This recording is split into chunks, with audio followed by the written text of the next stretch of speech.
Coming up on Chopper's political podcast. As if anyone could get Michael Gove under control. I mean, impossible. It's like herding a cat.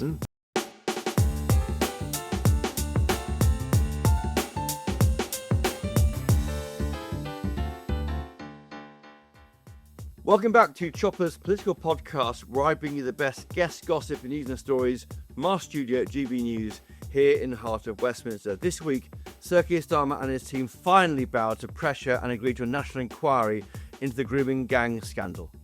Effective local inquiries can delve into far more local detail and deliver more locally relevant answers and change than a lengthy nationwide inquiry can provide.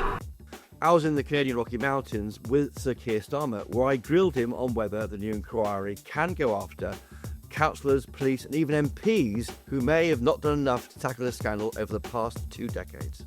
Here's what he told me. On the grooming gangs inquiry you've announced this week, will that inquiry be allowed to investigate public officials who covered up the scale of the criminality, councils, police, even MPs? I want that inquiry to go wherever it needs to go. Yeah. Having set it up on a statutory footing, it is my strong belief that that inquiry needs to go wherever it goes. So there won't be any no-go zones so far as I'm concerned.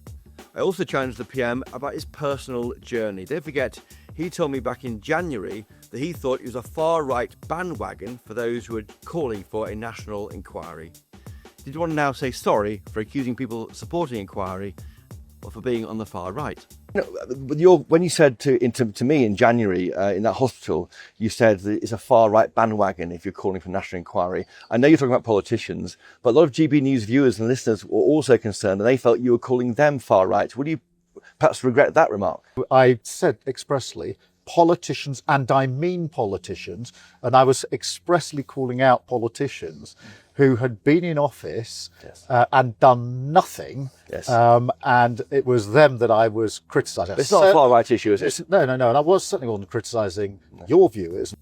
So better to assess the rape gang scandal, where we are now and where this all might end up, than with Charlie Peters, GB News' national reporter, who has done so much to bring this scandal correctly and rightly to national attention. And later I'll be joined by Sarah Vine, the former wife of Tory Cabinet Minister Michael Gove, whose new memoir lifts the lid on tensions at the heart of the Cameron government.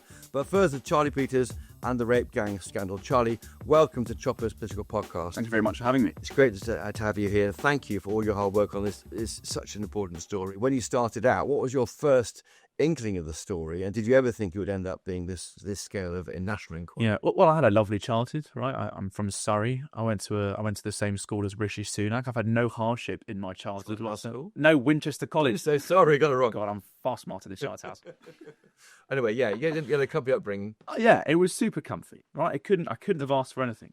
And then when I was still a child, the J report was commissioned, and it returned when I turned 18. The summer of 2014.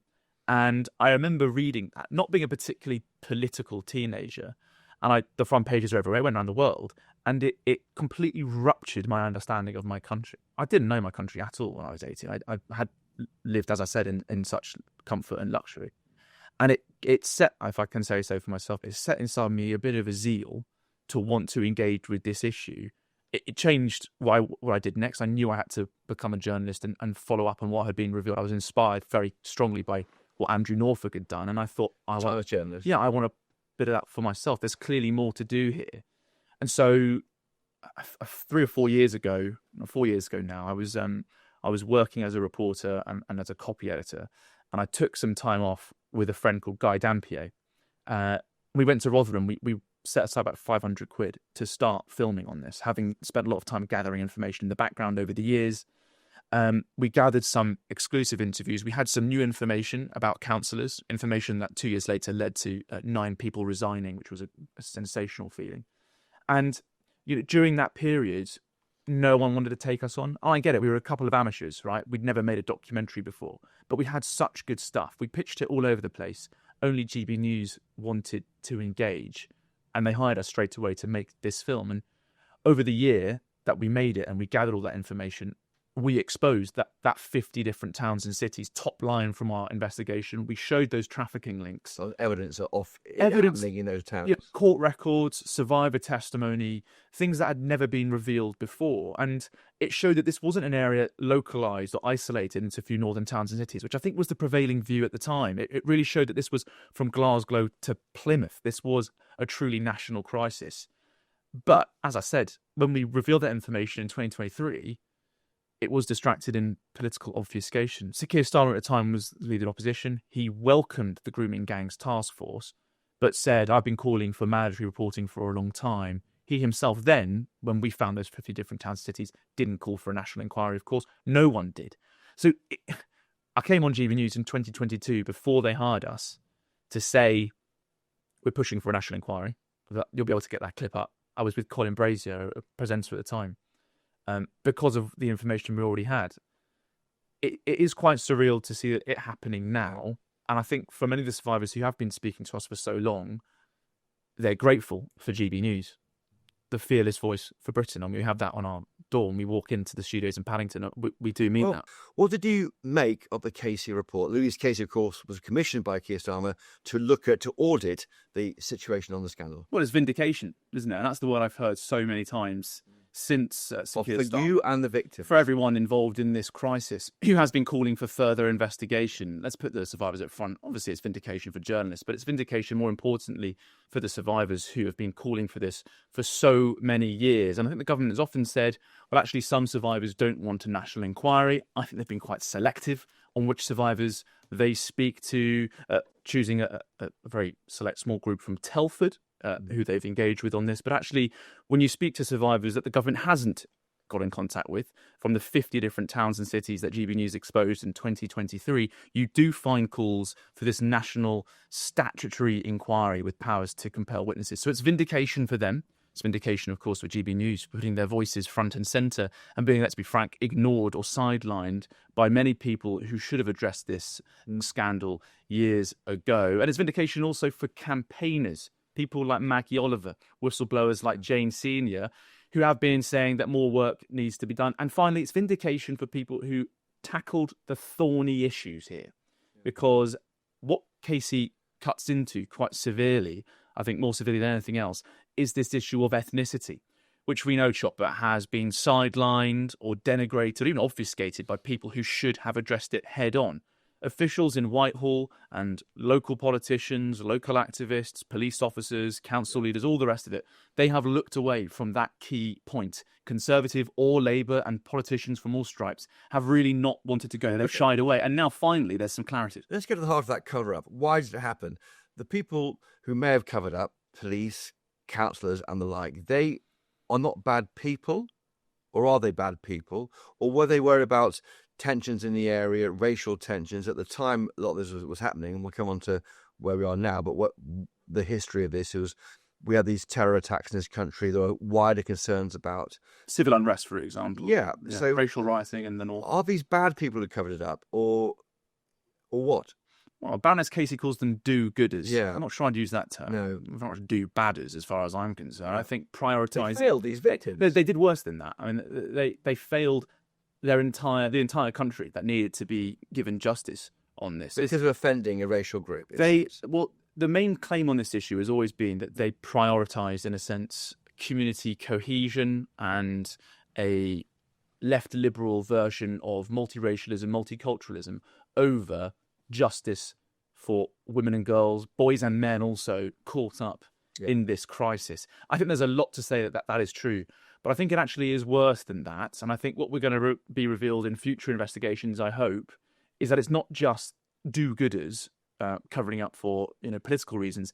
Actually, there's corruption and collusion going on here. There are people in positions of authority, be they police officers and council leaders, who this channel knows about, being involved in engaging with these gangs directly. I think there is going to be police action revealing that in the coming months and years. We're aware of some live investigations on that issue specifically. It's not just trying to prevent community tension. We know about people in authority literally working hand in hand with these rapists. And it's also about an issue of organised criminality. Yep. This isn't about local areas, a few towns and cities with force fields around them and local failures there. This is a national issue, Chris. So this is about trafficking links between loads of different towns and cities, about hundreds of links between perpetrators all over the country. So I'll ask you a question directly. They're not good people, those who covered them up. They have failed here. They have failed. And they'll be held to account. Yeah. What do you make of Diane Abbott when she said there was misinformation on this, nonsense, deliberate misinformation about child sexual grooming? The issue of race seems to be there. She says that the convicted child sex offenders are mostly white. Which she was referring to data that Baroness Casey had eviscerated the day before.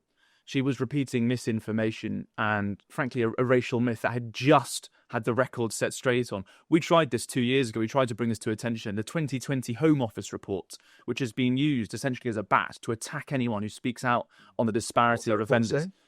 Pardon? What was that the report saying? So the 2020 Home Office report, it claimed that because there was insufficient data on ethnicity, that white men were the majority of offenders, that made a leap based on a gap of information. Yeah. This was reprinted in all sorts of publications. There was a piece in The Guardian that said white men majority of grooming gang perpetrators, but that's actually not what the data said. And when we looked at it for our investigation 2 years ago for Grooming Gangs Britain Shane, that documentary, we found actually there was a significant overrepresentation of Pakistani men when you look at this across the country. We found in some towns that up to 1 in 50 people prosecuted for this crime in that area were Asian heritage, predominantly Pakistani heritage men over the age of 16. That is an insane overrepresentation. So to claim without the information that this was actually a white man majority problem, there just wasn't the evidence for that. Because the data wasn't being collected. It wasn't. And it was used partially and then used to support those views. It's now a debunked theory, but some are still saying it. I should say that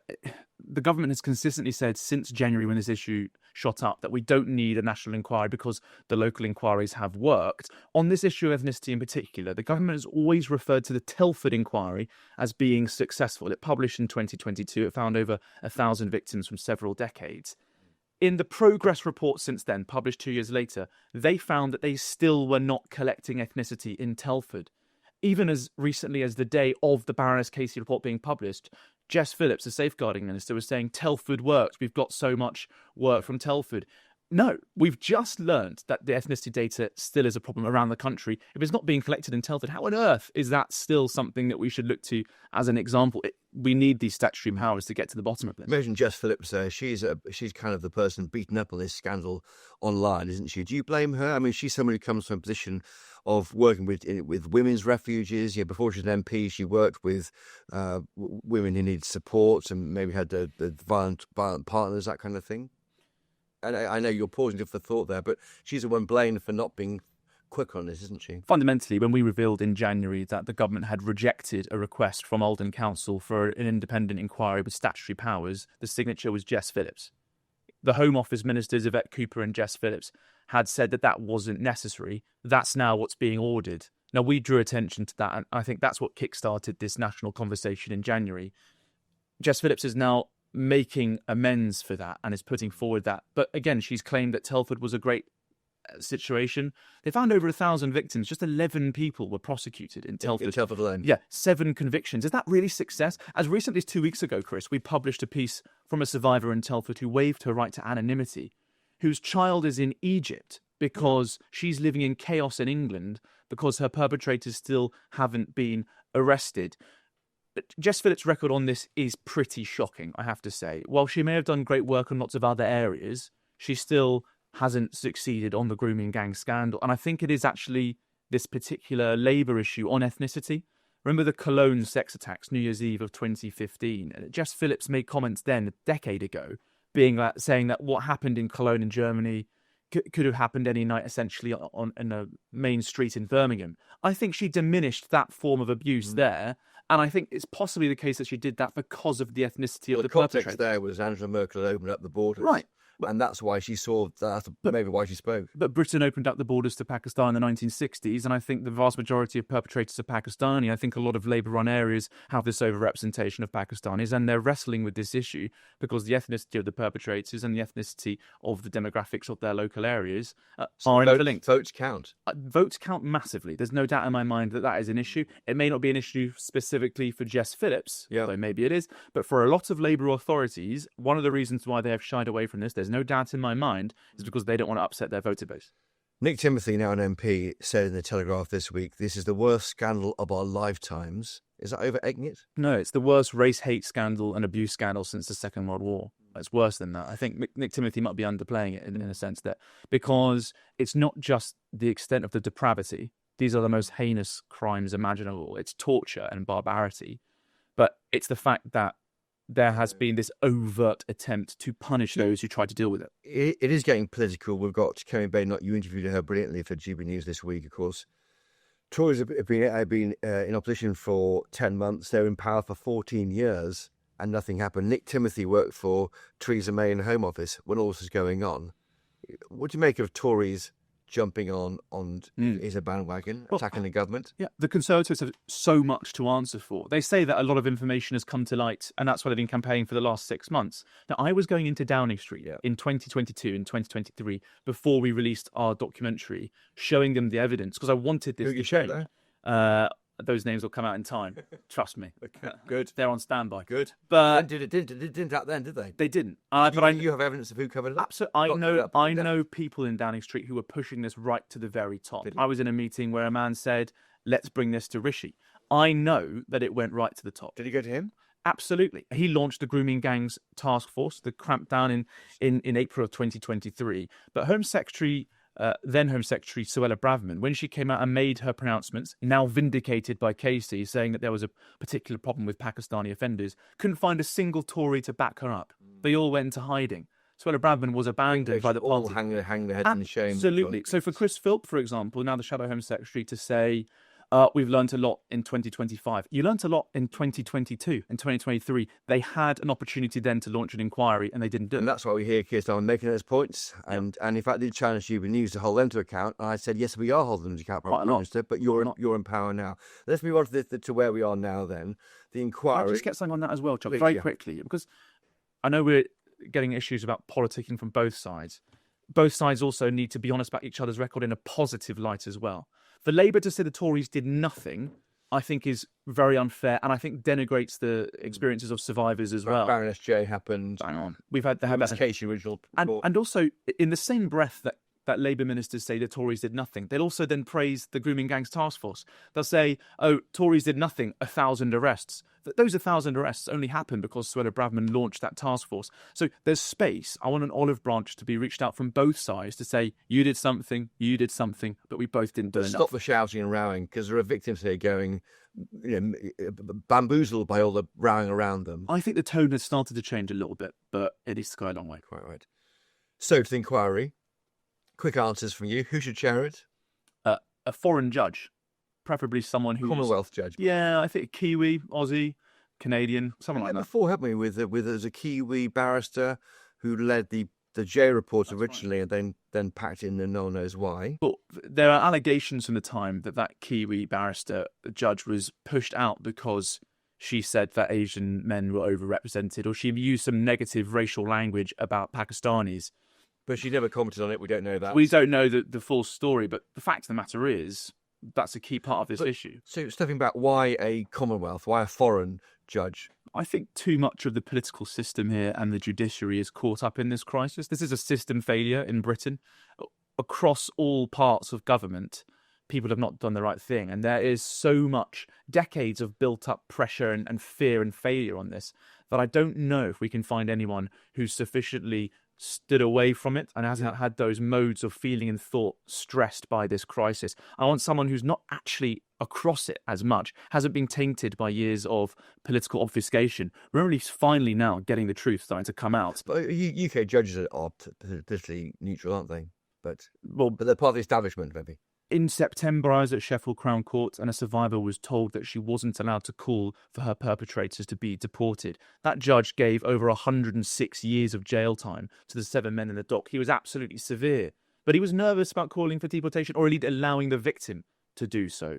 So I am nervous about the judiciary. At the same time, GB News is constantly getting stories about judges blocking deportation because they're worried about people not having their rights treated for them when they get kicked out of the country. I'm sorry, it has to be someone from outside of Britain.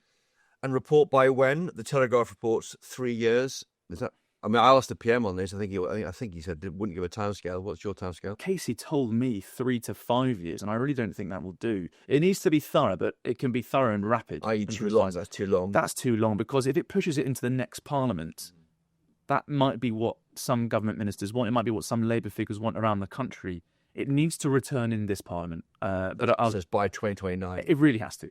Televised too, Charlie Peters, COVID inquiry, post office inquiry. It does matter to televise and hold people to account on TV. Yeah, and that absolutely should happen. There obviously will need to be some closed sessions for survivors, families, and which they ask for it. They may not ask for it. Yeah, some of them will want it. I know dozens of survivors who've not actually been on air with us, even with the protection we can provide, because they're just so hesitant, because they still live in fear. Those people are now itching still to come forward and give that testimony to this inquiry. But televised is vital. We need to see people squirm. And I'm smiling a little bit now, because I think, for decades, people have been looking forward to this moment. Justice, British justice, needs to fall down on these people, and we need to see them suffer. And the power to investigate cover-ups. We asked the PM that. You heard that on the podcast. He says so, doesn't he? But some are saying that it won't happen. We have to see the terms of reference. And I think that's the next challenge now. And what's been remarkable, speaking to survivors on Saturday night when this news broke, you told me, I don't remember exactly where I was. So, yeah, I had a bit of a meltdown in the middle of the street. But I should say, how it happened was, we all agreed questions in a huddle on the plane. And I said, well, I'm going to ask about the grooming gang. I'm going to ask about it. Will he accept the case report if it says, should be national inquiry? I asked a question of the PM. He started to answer in a usual roundabout way, then kept talking, and then suddenly said, I've read all the words of the case report and I agree with all her recommendations. I will order a national inquiry. And my jaw literally dropped on the plane. Yeah. I just said, I couldn't quite believe what had happened. Yes, I had the same reaction. I think I was so excited I said it'd be a judge-led inquiry, and it wasn't one. But I was so overwhelmed by what had happened. We'll see. I mean, there's a realistic possibility it will be a judge-led inquiry. I think most people should be, shouldn't it? Most people know that's how you get things done in terms of inquiries bringing forward evidence. It really should be. But on that question about cover-ups, will it get to the bottom of those? That's the real battle now.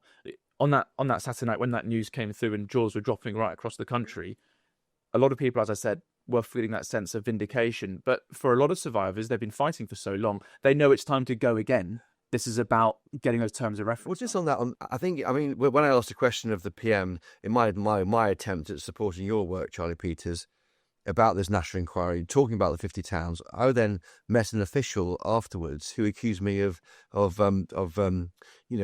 a dreadful question, attacked me for asking it, said I'm jumping on this bandwagon or whatever later on. This January in the hospital in Epsom. Yeah, I was literally, I went to see him and said, well, we've got this evidence from my colleague. Can we give you this evidence? Because the PM had asked, he said, show us the evidence. So I said, we've got it. And he just tore a strip off me for asking the question. I think there's been an attitude in power that we've been this kind of dreadful channel for asking these questions. And we produced our own dossier, didn't we, in May last month, because we were waiting for Casey to come back. So the challenge... It was vital you did that, I think. And it's a challenge you set me as well. I remember in January you came back from that hospital and you were like, well, come on then, if they're going to attack us with the evidence we've already got. I wasn't really cross about it. I couldn't believe that was their approach towards us, our channel, corporately, for asking it. And I have to say also, no Home Office ministers have been interviewed by us on this issue since the issue erupted in January, which is their choice. But we did show, we backed up our findings from 2023 in May when we published a significant audit. We found that there had only been one deportation in 2011 and nothing since then. We found that there had been over 400 convictions, but thousands still waiting for justice. We showed probably the most disturbing network analysis graph, which we can bring up, I'm sure, which was all those red lines connecting all those towns and cities across the country, and they didn't engage with it. No. They were waiting for Casey. Casey showed what we already there knew. We are. You've led the way. You've got to where we are. We're only halfway through where you want to get to, which is justice for the victims. Is it going on now, though? A lot of the court cases are historic, aren't they? But is it happening now? Are young white girls being groomed by Pakistani rape gangs now in Britain? Yes, absolutely. Absolutely. The Grooming Gangs Task Force has proven that and has shown that over the last couple of years. Well over 1,000 arrests, 4,000 victims identified in its first year, many more since then. Yvette Cooper has said that work is accelerating. They're launching a new NCA, National Crime Agency-led task force to deal with this problem nationally, which is also something we called for 2 years ago, having seen the success that the NCA had in Rotherham. They are Britain's FBI, and they are tainted by those local issues. I can't trust local police forces to deal with this issue when they have been part of the cover-up for decades. It is still going on. Right after I leave you, Chris, I'm going up to Newcastle because we have intelligence that we've had sight of from police forces there, Northumbria Police, that there are live active cases that they're investigating. We've been looking into this for the best part of a year now in Newcastle. They had some convictions in 2017 through Operation Sanctuary, but other trials have collapsed due to policing errors. I can also reveal now with you that the North East Combined Authority Mayor does welcome that national inquiry going to Newcastle. We've heard a lot about Rotherham and Telford and Rochdale and Oldham, and it's right that we continue to hear from that. But we need to start hearing from places that haven't had those inquiries. There was a very rigid, serious case review in Newcastle, published in 2018, but a lot has gone on since then, and a lot of people fail to act in that area. Something else that you're reporting in this inquiry should give police authorities the right to talk about the issue, not avoid it. That's the point. To be blunt and to be frank, that some of them, unfortunately, do need to be held to account. Okay, well, Charlie Peters, GB News' national reporter, thank you for joining us today for a really good chat about this really important story. Thank you for joining us. Thank you.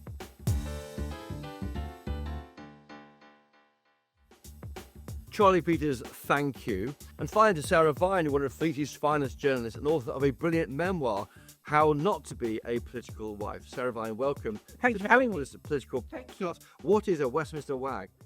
Oh, Westminster wife or girlfriend. It's a joke. It's a joke. It's meant to be a play on all of those footballers' wags, footballers' wives. Do you remember that stuff?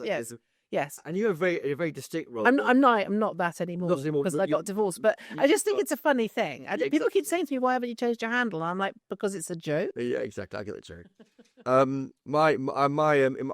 Frances Pym was married to Valerie Pym, who's my mum's first cousin, and she was said to be the archetypal Tory wife. This kind of power behind the scenes, working hard in the constituency up in Bedfordshire. Of course, you're in Surrey. Doing lots of rubber chickens. Yes, and what are those things that you do? Tombolas. And that's the technical political wife job, isn't it? Yeah. Were you happy doing that job? I didn't mind doing it, but I was really bad at it. I mean, I didn't hate doing it, but I was kind of. I found Surrey. It's my Michael's constituency, my ex-husband's constituency. Michael Gove was Surrey Heath, and Surrey Heath and I didn't really gel that well. I have to be honest. You described moving there, didn't you? Yes. With your friends. Yes. From London, and doing your bit for him. Trying but failing, and I think it was just a bit sort of I don't know. I had a job which they seemed to find. Yes. Very. Were you actually then or the Mail by then? I was at the Times actually. The Times. Yeah. Times. I think they moved around a bit, haven't you? So yeah, Michael Gove was your husband. He was a journalist at Times. You were a journalist in other newspapers. When he went into politics, how did you find that? Was it a sense of loss? I didn't really think about it. That's the main problem, is that I just didn't really think it through. I thought, oh, well, that's what he wants to do, so that's fine. Off you go. I didn't think it would affect me at all.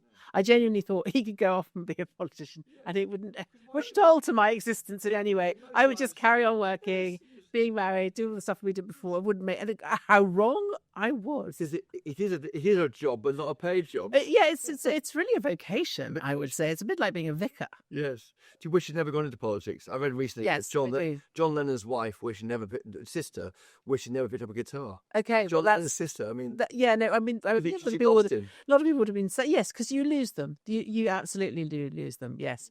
I do wish I genuinely do wish he hadn't gone into politics with hindsight. But hindsight is a wonderful thing. Is he? No, I think he loves it. He loves it. That's a problem. It's just a problem. He mainlines politics.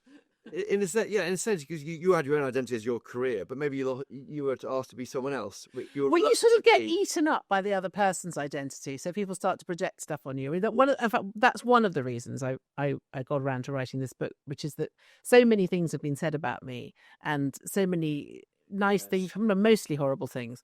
And I just thought, well, I am actually a person, and so I'm just going to write down who I really am. Yes. And people might not be interested, but I felt I had to sort of set that record straight a little bit. That honesty sings from the pages, and that's why it's such a good book. I really, what you have done is lifted the lid on the Cameron project. Yes, and what it was like inside the project. But I've sort of laid bare all of the good, the bad, the ugly of the whole thing. Yes, from start to finish, really. In a way, not since Sasha Swire did with her diary. She's married to Hugo Supply on the edge of the gang, wasn't she? Absolutely. I think mine is hers was more gossipy, and mine's probably a bit more analytical, and also a little bit. It's. I'm the sort of worst person in this book, really, if you know what I mean. Yes. Because I'm the person who makes all the mistakes. It's really about. That's why it's got a picture of a woman face planting on the cover. It's because it's just about all the rubbish things that I did, all the things I got wrong. Because we are our harshest critics, and of course, that is why it is. Yeah. It sings, but I think you unfair on yourself, maybe. Because well, I also chastise a few other people along the way. Yes. I'm not entirely, completely non-judgmental about others. And I got a confession to make. Good. Yeah, we have a confessing. It's a podcast. It's a safe space. It's a safe space. It seems that it's sort of getting a bit wobbly for you. Do you want the expenses scandal? Yes. No, that's interesting because, funnily enough, you are the first person to bring that up. Yes. And I would say that the expenses scandal was the first moment where I realised that politics was not a nice place at all. And it was the first real punishment beating that Michael got. He got very upset about it. And he got very upset about it because he was totally exonerated in the end. But the process leading up to that was very, very unpleasant. But also because, as I write in the book, there were sort of certain personal circumstances which were to do with my inability, or rather my failures. I had very bad postnatal depression. And so one of the reasons we moved. Failure, by the way. That's it. Well, I know, but I mean, I don't know. It's not a failure. Some people might think it is. No, but one of the reasons that we had to move back to London, which the Telegraph accused us of flipping our home, was because I'd really lost the plot and I needed to get back to London with family and friends. With family, because I was very isolated, and of course Michael would refuse to. I kept saying to him, "Just tell him your wife's gone mad, and you had to go back to London." And he didn't. You know why I know he didn't? Yeah, because I was a journalist who wrote the story. Oh right, okay. So I was trying to fuck him up. Yeah, because we were doing all of the MPs. Yeah. And I just thought he's another MP. Yeah. So the period when he could have run me and said, "My wife very bad," way he didn't. No, he wouldn't have done that because he would have felt that it would expose me, Yes. And I feel dreadful now. Well, why? No, but why should you? You didn't know. I didn't know. I mean, all we knew was that you'd bought, some lamps and a table. Manchu cabinet. I've still got the lamps, by the way. Chinon armchair, elephant lamps. Yes, I've got the lamps. I might auction them one day for charity. What do you think? You should too. It just dropped into this kind of hole. You were just part of the whole. We were just in the bucket of sin, the bad. We were in the bin, weren't we? And for Michael, it was really, really tough because for him, it made him think that.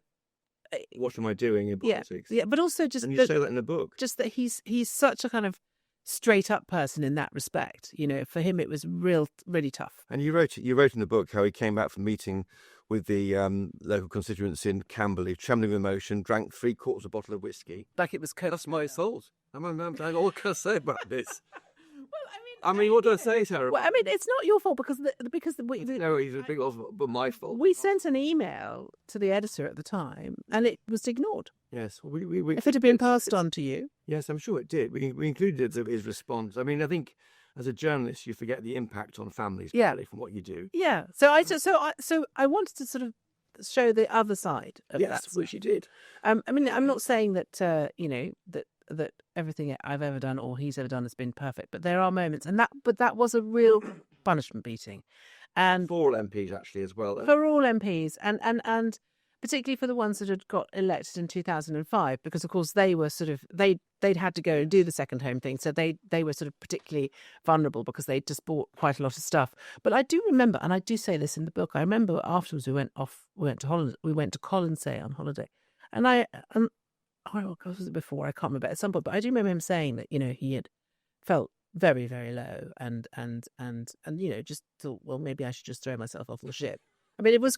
I mean, a lot of people were very badly doing the story about MPs saying that to the party, and that did stay our hand. Yeah. When we knew that. Yeah. But we weren't always being told this. No, exactly. And the period when you spent the money, of course, was shortly after you became elected, when you had to your house. Well, so we had to, The big unfairness on MPs was you were encouraged to do this because you weren't being paid a lot as MPs. But you were told, you've got to set up a second home, so you needed a table and chairs, and so you buy a table and chairs. I was just viewing that.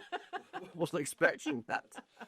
And the reason, by the way, I bought them from Ochre, which was Samantha Cameron's mother's visit, was because she gave me 20% discount. So I thought I was saving the tank. Why didn't nobody asked?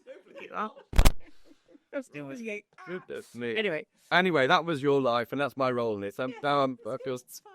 But you've moved on. It's still out there. Yeah. But it's fair in London. Of course it is, and of course I hope it was fair. I mean, and the cameras though, they kind of. You felt a bit left alone. That was the first time you felt a bit ignored. Well, it was not that they were. No, that wasn't. I mean, they were fine to ignore. I mean, what it was that I realised that they're in politics. Some people are dispensable or expendable. It's like a sort of. It's like a war, You say, we protect the general at all costs, but everybody else is expendable, and that had never occurred to me in my naivety that would be the case. And that was the beginning of that realization, understanding the Brexit moment, didn't it? I mean, being in politics essentially is a process of brutalization. It's like it's like sort of you basically you have to be broken down, and then you sort of and you learn how it works, and you go in with all sorts of silly high expectations of how it's going to be, and then you're very quickly because you're told you're never more powerful than the moment you're elected. No, exactly. And then you lose all the capital, and by the end you're just a rump, exactly. a husk of a person. Yeah. I mean, the politics. Exactly. You're why volunteer for a rag on the floor. Yes, quite. Or your face part is on the floor. Exactly. Yeah. Yeah, with David, the Camerons though were your pals, your friends. So we were all friends before politics. That's it. Do you see what I mean? Yeah. And so it's the way politics comes into our lives and just rips the heart. Hollers it out like some kind of parasite or something. But they were nice people, the Camerons, Sam Cat. Oh, lovely people, very nice people. Yeah. I mean, Sam particularly. I don't really have a bad word to say about it. In fact, I was interviewed by someone the other day and they said, have you got a girl crush on Sam Cam? Or did you have a girl crush? I said, yes, actually, I did have a bit of a girl crush on her. I mean, she's the kind of girl that you always wanted to be friends with at school. Mm. Yes. Pretty, beautiful, blonde, pretty, good friendly. at sport, fun, Together. looks cool when she's having a cigarette, all that sort of stuff, Yeah. And that all went very, very well through your time. You were sort of helping with his career, education secretary, amazing reforms there. Arguably the achievement of, I agree. of the 14 years, helped by Nick Gibb, I think. But Definitely. Yeah. On the phonics side, no question. And then, of course, you moved to be chief whip. He was blamed for a late night exchange with a Home Office advisor. Yeah. All fell out. And then, of course, he was. The unpopularity of the reforms vital for children. Teachers didn't like it. He was blamed for that. Exactly, and I think there was some polling that wasn't wasn't there an election 2000 and when was the election 15 that's right. So I think there was a feeling at kind of sort of in the upper ranks of the Tory party that he needed to be dealt with because he could take away from their success, and it was just done in a very bad way, I think. And then I did that terrible thing of retweeting Matt Hastings' headline. Yes. What was it? He said, a bad day that David Cameron will live to regret when he fired her. And you said was? And I said, I agree with this. Yes. So that was when I sort of thought the shard of ice went into your so a little bit. Yes. I was surprised, All your Brexit happened. And yes. That was the worst thing. Yes. It was. Well, yes. Well, it says on what Brexit was, but emotionally, for me personally, but his story, you can see why, given his history. Yeah, with his totally. Yeah, foster father, and the issue with it. So he was adopted. His adopted family are all fishermen. That in that business, his father had a little fish packing business, which went under because of the EU fisheries stuff. And so I think he felt quite, and that happened when he was a teenager. I think he felt it was, his duty in a way to stand up for that for those communities. And he did so.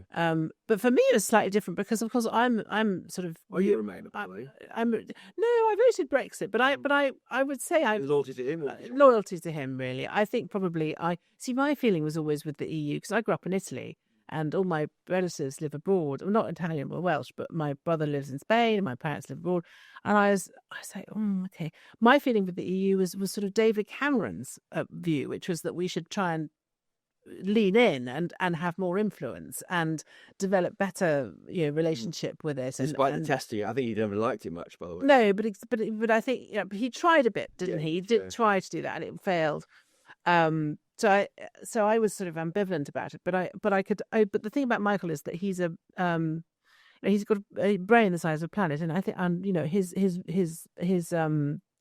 I want to say ragionamento, which is not an English word. His reasoning for the whole thing was so persuasive. I thought, well, yeah, you're right, naturally. Sovereignty. All of those things, yes. Well, the outsourcing sovereignty. Exactly, and control and all of those things. And I in the end, I ended up thinking that he was right about it. Yes, and during the campaign, when David Cameron realised he might lose, he had that exchange of lift with you. Oh, yes. And he spoke for that was very close to the end. So that was February before the referendum vote, and I had to go to a birthday party, and which I probably shouldn't have gone to.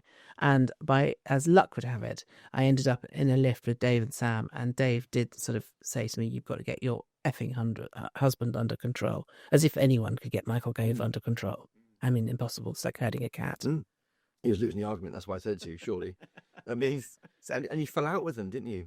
Yes. Sam and I had a bit of a Barney that night, and then I haven't really spoken to them. I mean, I've said hello at parties and stuff, but not. I mean, shame. I tend to run away. And the really striking thing in the book is your honesty about you thought, well, what was my role in this friendship? I was the person the homemaker who made. I ended up feeling like I was sort of staff. Really, I ended up feeling like I was, like a sort of.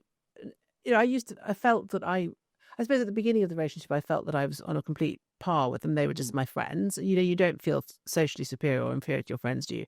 But towards the end, I think I felt like I was very much, staff. Yeah.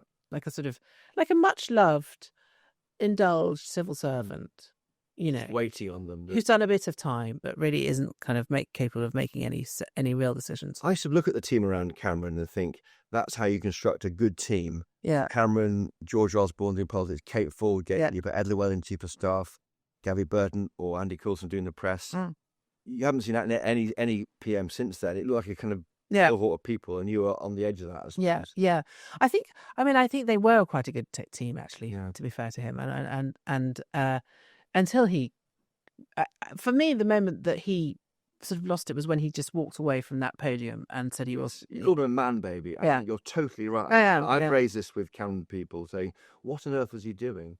Oh, well, he had to leave. He doesn't have to leave at all. I mean, you don't start a fire unless you can put it out. And I think that, and I remember having a conversation with George shortly before the referendum and saying, whatever happens, you mustn't resign. You've got to, if this goes the wrong. No, he didn't. But I remember George saying to me, Dave's got to resign if he loses. He's got no choice. I was like, I don't understand. And Osborne, of course, wouldn't allow anyone to prepare for anything after the vote. So there's no thinking done. Apart from David Davis was the only. Well, I think Michael and Dom had done some thinking, but they hadn't done any staffing. And actually, that was what really did for it, was that they hadn't worked out who was going to do what, because their assumption was that Dave would be in charge of the decision-making process, so that he would say, Michael, you do this, Boris, you do that, whatever. I still to this day, just because so many people said to him, don't have the referendum, and he was so determined to do it. I think, after Scotland, he's done well in Scotland, and I think I think his motives were good. He wanted to sort of draw a line under this problem that had dogged the Tory party for so long. But he didn't frame it right, and he didn't set the right parameters in place. Yeah, exactly. And to then just bugger off when it didn't go his way, I just thought was incredibly sort of irresponsible, I'm afraid. 100%. The point on class I find fascinating. Ian Wilson wrote in your newspaper about this. It shows that the class divide still runs through our country in a poisonous thread. Do you believe that? Totally. I know. I don't think it's as obvious as it used to be, because there aren't people, being horrid to the lower classes, as it were.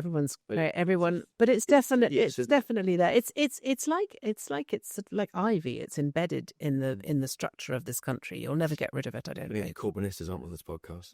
Terrible down. No, that's not going to happen. But they have a class system of their own Yeah, too, they by do. the way, which is Of course just they it's just upside down. The impact of this Brexit debate was tough on you too. Your Italian family. Yeah. You say your Everyone's parents, furious to admit. neighbours. Your brother is your brother spoken to you since then? Actually, again. my brothers we're fine. My brother is actually coming to my book launch tonight, Good. so See you he's there. come Good. all the way from Madrid, especially. Yeah. Good. Yeah. It's been Brexit divided families. We know this. Yeah, it did, And yeah. Yours Yeah. were part of the action. Yeah. I mean, I think we were just. It sort of unplugged me from my support system For how many months? very quickly. Yeah. Well, just permanently. I mean, that was it. There was Remainers are unforgiving. I think Brexiteers are more really They unforgiving. couldn't. Oh my goodness, they still go on about it. I mean, I saw Chris Lockwood the other day, and he was still going on about There's a record. it. I was like, okay, I know. But Yeah. Brexiteers are very forgiving. yes. I mean, think.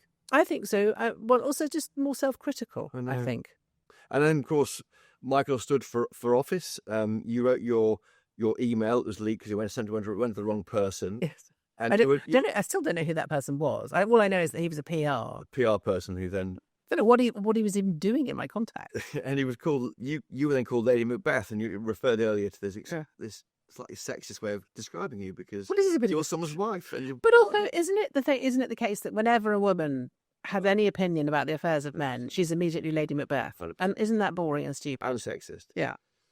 Um, Unimaginative. I would like my insults to be more imaginative, yes, please. well, they are. And you regret sending an email. Do you think you're glad it was leaked? I don't know. I don't think it was a terrible email. I mean, they didn't say anything awful. There wasn't any terrible sort of embarrassing sex talk or anything, and it could have been a lot worse. That's the sex stuff. And then he lost. He didn't quite have it. I think enough to cut through, did he? I don't Well, when it was launched, it didn't. I don't think Michael was ever really cut out to be Prime Minister. I used to say this to him all the time. I just don't think you've got the temperament for it. I mean, with respect and in the nicest possible way, I always thought Michael was a doer. Yes. And to be a Prime Minister, you actually don't. Being Prime Minister is actually, it's in a funny kind of way. The only job is to remain Prime Minister once you're Prime Minister. That you don't get to run a department. You're just running your own image. That's what you do. Your entire life is spent trying to remain Prime Minister. You don't get to sit down and think, oh, well, how can we rearrange education, or how can we rearrange whatever it is, the prisons?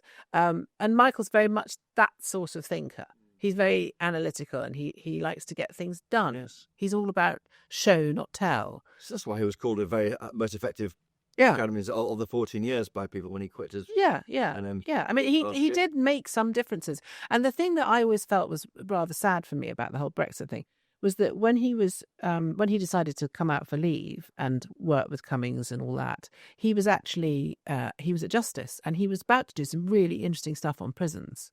Which that I we think- booked for a start, like Chris Grayling. Exactly, reversed. which I think would have been good. Yeah. And then you describe Michael as being emotionally absent and unhelpful. The very moving part of the book is describing the breakdown of your marriage, which is really sad. Well, it's really sad. I think what happened was we both reacted to the sort of schism in very different ways. We both went off in different directions, and I think anyone who's had a breakdown of a relationship will sort of understand that moment where you suddenly realise you don't really want the same things anymore. And he just wanted to get back into politics and fix everything. Politics is an addiction. It's like a gambler going back. I just need one win. I just need to put it all on the black, and I'll get that win, and then everything will be okay. And I just wanted I wanted him to go back. I wanted to do something else. I wanted to go somewhere else. I wanted to run away, and I just couldn't, And then when Theresa May, having fired him, then rang him up a few months later and said, would he go to environment? And he just went straight back in. He just couldn't really wait to go. He loves way of avoiding other things in your life, throwing yourself into any job, I think, can be like. Yeah, no, maybe, I don't know. I mean, we just stopped talking, really. That was And, it just happens. But funny enough, we have a very good divorce, I'd say. He's coming tonight. Is he all seeing that? Yeah. That's good. I was actually going to ask him to do a speech because he's a much better speaker than me, but then I thought maybe not. Will you ever run for office? Have you... Me? Yeah. Well, Peter Hitchens was trying to bully me into doing that. I do a podcast with Peter Hitchens, and he thinks I should be. But I don't know. That would be an incredible act of self-harm. And I don't think I'd be very good at it because I'm not very well behaved. Oh, you've got great ideas. You're very eloquent. Just looking back, do you think that if Michael had stayed at the Times, been a columnist, he's their news editor there, he is a great journalist, would you still be married? Yeah, definitely. I think so. Yeah, I think if politics had not come into our life and basically made a gigantic mess, then I think we would.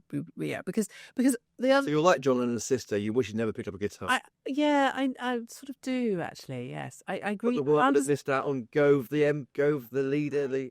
That's very selfish of me. Isn't it? But you know, selfish. well, I don't know. There might be some people who would feel that would have been a good thing. Although I don't think anyone would think that about John Lennon. But I think. Yeah, I sort of wish he'd not gone there. Yeah. Or maybe if he'd gone there later or once the children were a bit older. That's the thing with politics, isn't it? It doesn't Yeah, wait for you. it But doesn't wait you have for a you. moment you No. remember to get in is that you take Exactly, yeah, exactly. Sarah Vine, thank you for talking to us. Pleasure. Chopper's the Phil podcast. I'm going to hold the book up to the camera. Yes, please do. Here it Excellent. is. There Vital, it is. good shot. Very orange. And there's I Sarah mean, Vine. all books are orange nowadays. Are they? I don't know. It seems to be a trendy colour. Hello. I think not it's. political. I don't know. I don't know. It's neutral. Thank you. Thank you, Sarah Vine, for talking today. And thank you earlier to Charlie Peters, our colleague at GB News, who broke the grooming gang scandal. I tweet at Christopher Hope on X. What's your Twitter handle again? You said it's your... It is still Westminster Wag, yeah. It won't change. Email me, chopper@gbnews.uk. If you enjoyed this podcast, Sarah Vine has, please do tell your friends. If you really enjoyed it, please leave a 5-star rating and a review on Apple Podcasts and Spotify to help other people to find it. Thanks to the great team of colleagues behind the podcast, Mick Booker and Jeff Marsh at GB News, and the podcast worker bees buzzing around the studio here in Westminster, Rebecca Nunes and George McMillan. And most importantly of all, again, thank you for listening wherever you are. If you want more Chopper in your life, and who doesn't, catch me during the week on GB News with my latest political updates and scoops and stories. And you keep up to date with our best reporting on our website, gbnews.com. But for me and Sarah Vine, cheerio! Cheerio.